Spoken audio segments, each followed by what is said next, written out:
thread I found out the child isn't mine. But I still love her. Part 1, Before Everything Changed. Hi Reddit. Throwaway account because people in my life know my main. I don't really know where to start, so I'll just start. I'm 33. Married to my wife, Erin, 31, for 7 years. We have a daughter, Lily, who just turned 5. She's the brightest, funniest, most curious little human I've ever met. The kind of kid who stops you in your tracks with questions like, do clouds sleep? Or, if the moon is up in the sky, who holds it there? She's my whole world. I used to think this was the perfect little life. And in a lot of ways, it was. Until a few months ago. But before I get to that, I need to tell you how we got here. Meeting Erin. We met in college. I was that nerdy guy who worked at the campus IT help desk.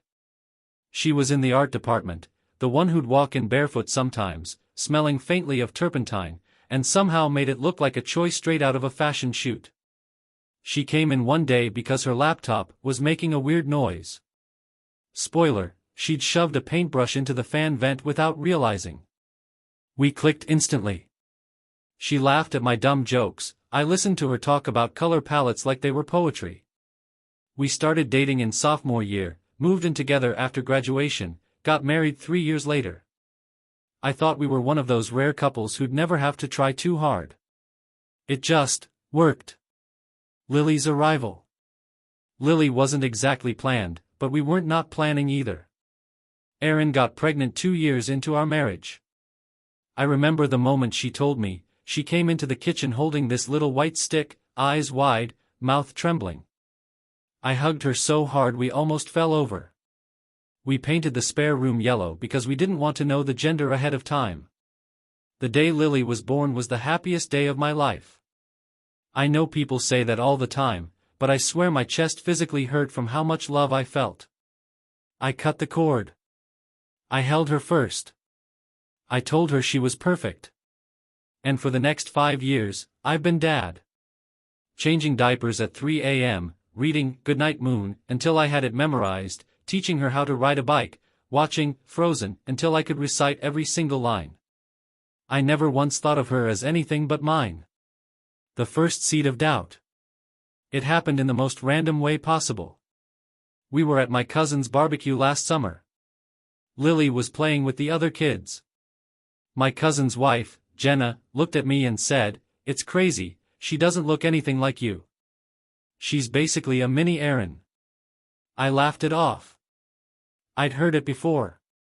Lily's got Erin's hair, Erin's eyes, Erin's smile. But later that night, I caught myself looking at old baby photos of me, then of Lily. Not even the same nose. Not even close. I told myself it was just genetics being weird. Happens all the time. Still, something stuck in my head. Like a splinter. The test. Fast forward to 3 months ago. I was cleaning the garage and found an old 23andMe kit I'd never used. Erin had gotten it for me as a birthday gift 2 years ago. I'd shrugged it off at the time. But now, with that stupid splinter in my head, I thought, why not? Mostly for the ancestry stuff. Maybe a little for peace of mind. I spit in the tube, mailed it off, and didn't think much about it. 2 weeks later, the results came in. I was scrolling through the report when I saw the relatives section. I expected to see a match for Lily. They do a close family flag if you're a parent. There was nothing. I checked again. Searched her name. Nothing. My stomach dropped. I told myself it was probably a database thing. Maybe she hadn't done hers. Except I remembered Erin telling me she'd sent one for Lily last year, for fun. So I dug into the raw data. And there it was. No shared DNA. 0. I can't explain the feeling. It wasn't just shock. It was like my entire body went cold and hot at the same time. My brain was trying to do math it didn't want to do. Confrontation. That night, after Lily went to bed, I told Erin I needed to talk. She could tell something was wrong. I just blurted it out. Lily isn't mine. At first, she didn't say anything. Just stared. Then she said, "What are you talking about?" I told her about the test. How I'd seen the results. How there was no way it was wrong. And I swear, I watched the blood drain from her face. She started crying. Whispering, "I'm so sorry. I didn't. I never meant," and then she told me. 5 years ago, when we were on a break for 2 weeks after a huge fight, I'd forgotten about it. Honestly, she'd slept with someone else. Just once. She swore she thought Lily was mine. She never checked. She said she was scared to tell me once she found out she was pregnant because she didn't want me to leave. I didn't yell. I didn't even cry at first. I just sat there, staring at the wall, while she begged me to say something. The spiral. The next few days were a blur.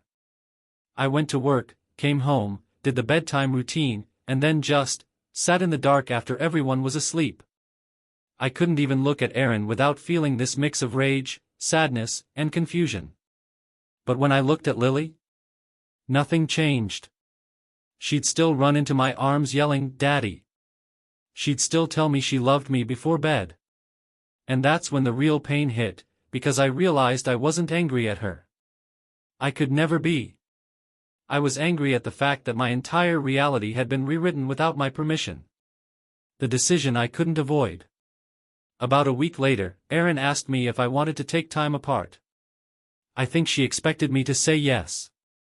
Instead, I told her I needed time to think, but I wasn't leaving Lily. No matter what. She cried again. I think part of her was relieved. But the trust between us? It was cracked, maybe broken. Where this leaves me? Here's the thing, Reddit, I don't know what to do. I love that kid more than anything. She's my daughter in every way that matters, except biology. But every time I think about the truth, it's like this shadow hanging over us. I don't know if I can ever fully forgive Erin. I don't know if I should try. And tomorrow, I'm meeting the man who's her biological father. To be continued in part 2. Yeah. He's still in town. And he wants to talk. Thread, I found out the child isn't mine. But I still love her. Part 2, the other man. When I told you in part 1 that I was meeting Lily's biological father, I didn't mean sometime in the vague future. I meant tomorrow. As in the next day after I wrote that post. His name's Mark. That's all I knew when Erin told me. I didn't recognize it at first, but when she showed me his Facebook, it all came rushing back. He was that guy. You know the type, the charming, slightly older dude who hung around college parties even though he'd graduated years before. He had this easy smile, a guitar permanently slung over his shoulder, and a way of making every conversation feel like you were the only person in the room. I'd hated him on sight back then, but I never had a concrete reason. Now I did. Setting the meeting. Erin didn't ask if I wanted to meet him. She just told me he'd reached out after she told him the truth, that Lily might be his. Apparently, she'd messaged him a week after I found out, and he replied almost immediately. I think it's important you meet, she said, twisting her wedding ring. He wants to talk about the future. The future. Like we were business partners, and Lily was a startup. I didn't know whether to scream or laugh. But I agreed. Not because I wanted to meet him, but because the idea of some stranger walking into my daughter's life without me there made me physically sick. The cafe. We picked a neutral spot. A cafe downtown with big windows and too much sunlight. Erin offered to come, but I told her no. This needed to be between him and me. I got there early, sat at a corner table. My coffee went cold before he even arrived. And when he did, well, let's just say time hadn't exactly humbled him. Leather jacket. Sunglasses indoors. That same easy smile. Hey, man, he said, like we were catching up after a fantasy football season. He stuck out his hand. I shook it because my mom didn't raise me to be rude, but it felt like gripping a snake. Small talk turned sharp. We did the awkward dance for a few minutes. Weather. Traffic. Then he leaned forward and said, "So, Lily. She's mine?" "No," I said. "She's mine." "Biologically?" "Maybe. But she's my daughter." That wiped the smirk off his face for a second. Then he shrugged. "Look, I just want to be involved. I missed the first 5 years. I don't want to miss more." I bit my tongue so hard I tasted blood. Involved? Like this was some after-school hobby he'd just remembered? The ask. Then he said it. "I think we should do a paternity test. Just to be sure. And if it's positive, I want visitation." That's when I realized this wasn't about being involved. This was about claiming something. About staking territory. I told him we could talk after the test, if it came to that. But I also told him that Lily didn't know, and I wasn't about to drop a DNA bomb into her world just because he'd suddenly decided to play dad. His jaw tightened. "You don't get to decide that." I leaned in. "Watch me." Leaving the cafe. We ended it there. No yelling. Just a cold, heavy silence. He walked out first. I stayed behind, staring at the empty chair across from me, wondering how the hell my life had turned into a bad soap opera. Back home.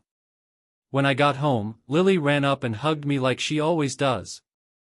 I swear, in that moment, nothing else mattered. She's mine. No piece of paper or genetic code could change that. But Erin was pacing in the kitchen. "How did it go?" I told her. "All of it." She sat down, head in her hands. "I was afraid of this," she said. Afraid of what? That the man she slept with once might actually want to be in Lily's life?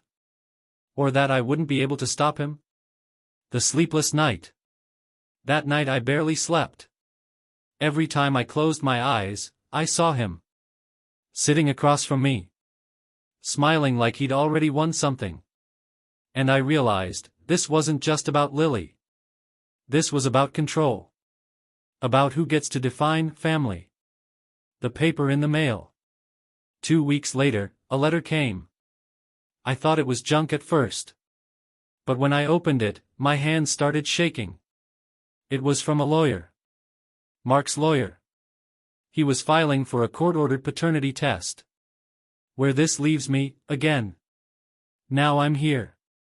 Waiting. The test date is set. Erin says she'll support whatever I decide, but I don't think she understands, this isn't just my decision anymore.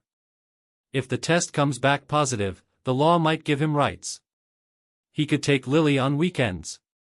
He could be in her life whether I want him there or not. And the worst part?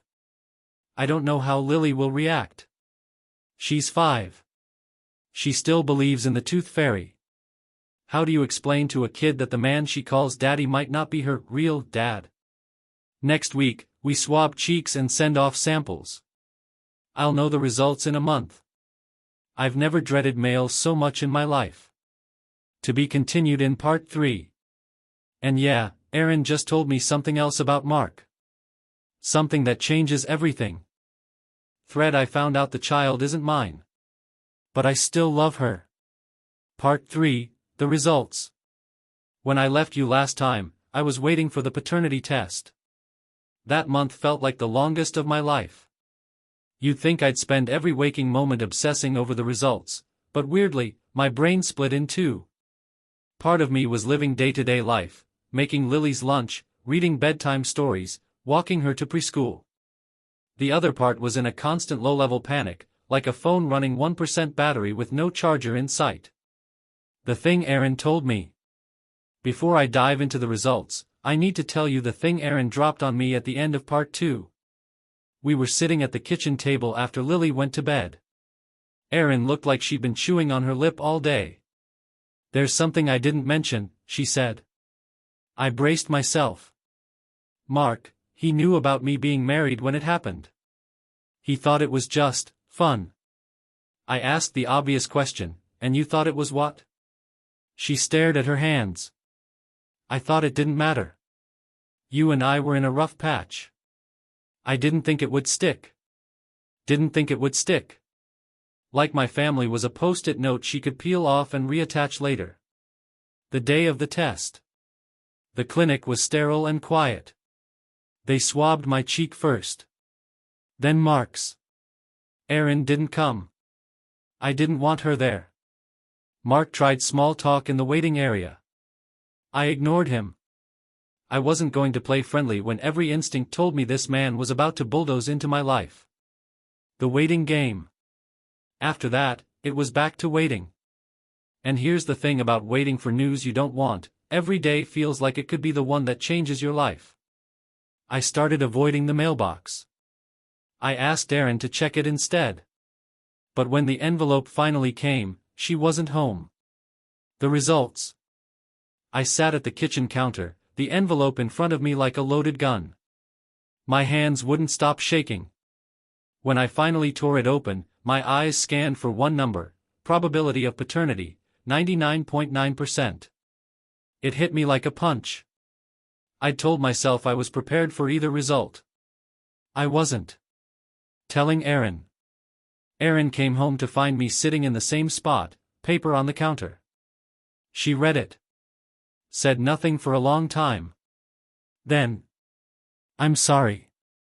The words barely registered. What now? Mark texted me that night. Guess we'll have to work out a schedule. I'm looking forward to getting to know my daughter. I stared at the screen for a long time before replying. She's my daughter too. Don't forget that. Talking to Lily. This was the part one dreaded most. I didn't want to confuse her, but I also didn't want her to hear it from anyone else. We sat on her bed. She had her stuffed bunny in her lap. I told her that there was another man who helped make her, but that I was still her dad and always would be. She tilted her head. Do I still get pancakes on Saturdays? I laughed, even though my chest hurt. Always. Co-parenting with a stranger. The first meeting between Mark and Lily happened in a park. She was shy at first, clinging to my leg. He brought her a little toy guitar. I stood a few feet away, watching. It felt like handing over a piece of my heart to someone I didn't trust. Months later. It's been 6 months since the results. Mark sees Lily every other weekend. I still tuck her in most nights. We still have Saturday pancakes. Do I hate it? Sometimes.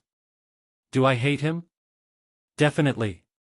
But Lily laughs more these days, and I can't bring myself to take that away from her. Why I'm writing this? People keep asking if I regret loving her all these years. If I feel cheated. I tell them the truth, biology doesn't raise a child. Love does. And if I had to choose all over again, I'd still pick her. Every time. Last night, as I was turning off her light, she said, "I love you, Daddy." And it was the easiest thing in the world to say back, "I love you too, Bug." No piece of paper can take that away. The end.